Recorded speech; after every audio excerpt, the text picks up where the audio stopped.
Hello, everyone. Well, this time let's talk about magical swords.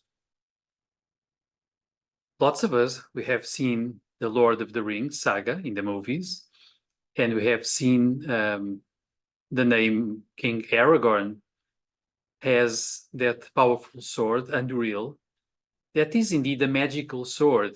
He can sort of control the king of the ghosts, the ghost army, using that sword. And also, in a way, this sword has been magically restored back after being broken by an elf. And this is very well in the tradition of magical swords, of which the most famous is Excalibur, the famous sword of King Arthur, according to the legend. Or to many legends, actually, because there is lots of tales around the Arthurian cycle. And they all talk about King Arthur, the Knights of the Round Table, and magical swords, and the magical sword that is Excalibur. Now, I think the symbolism of magical swords, such as Excalibur, is quite interesting. Of course, they are a symbol of power, royalty. The best swords are traditionally given to kings, and indeed, King Arthur is a special one.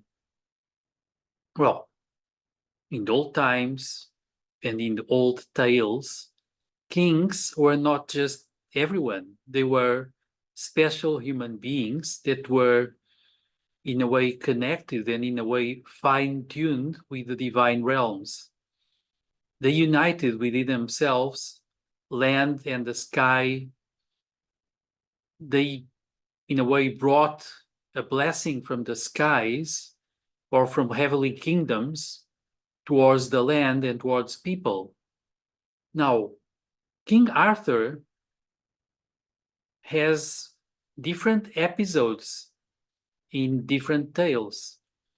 But of course, one of the most famous is the moment when King Arthur takes the sword out of a rock. And this was something powerful knights were not able to do. And then King Arthur does it effortlessly.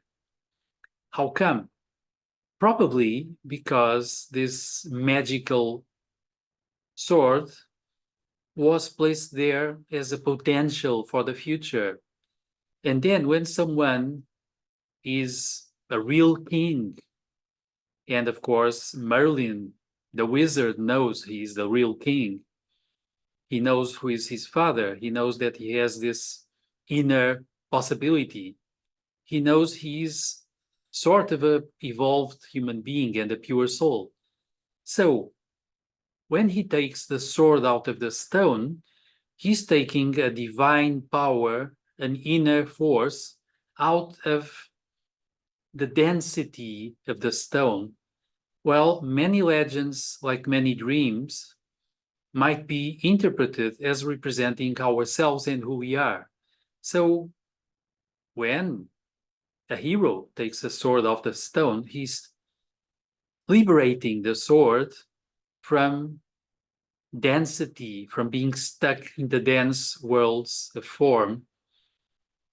Then the sword can be pointed upwards towards the sky, meaning our inner energies that were stuck, that were turned downwards to matter, are free. They can ascend, they can point towards the sky, towards the divine realms. And then when Arthur is able to do this with Excalibur, he's showing that he has the right of ruling.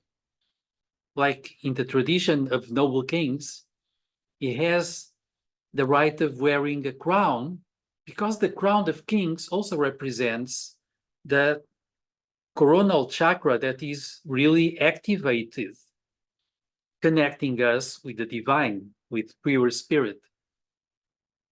Now, there are other aspects to this.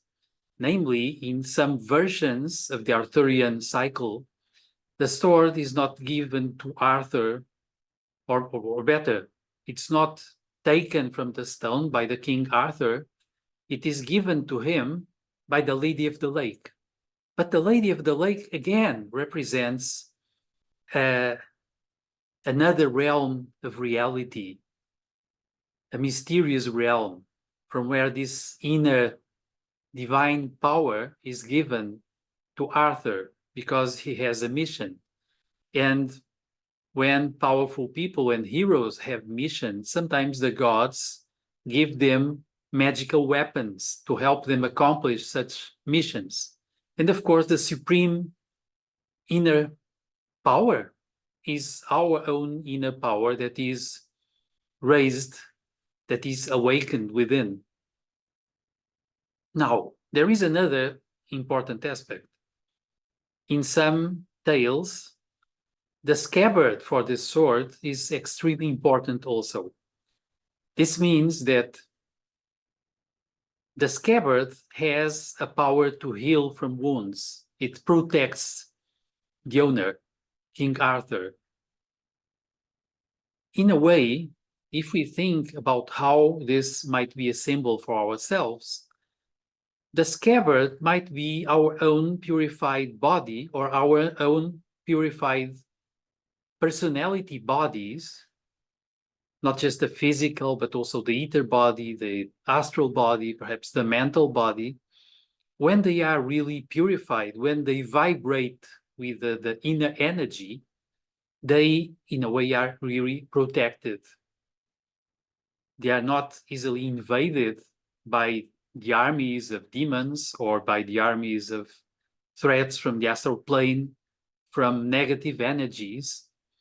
They allow us to keep our purity and again to accomplish our mission as souls. So Excalibur is indeed a very interesting symbol. In a way, it might also happen that this mysterious sword, as many magical swords, is also an instrument for connecting to inner high realms and to bring their power through this sword that is in a way our inner axis of energy also. It's our inner flashing light when we are able to awaken it. And indeed, in many tales, Excalibur is showing a powerful light. It flashes when it is wielded by the king. And it's flaming also sometimes. Again, this might be a symbol for the horizon inner fire, the Kundalini fire that goes upwards our energy system. And this is what I wanted to talk about because I think it's such a nice symbol. So I'll be back again. See you.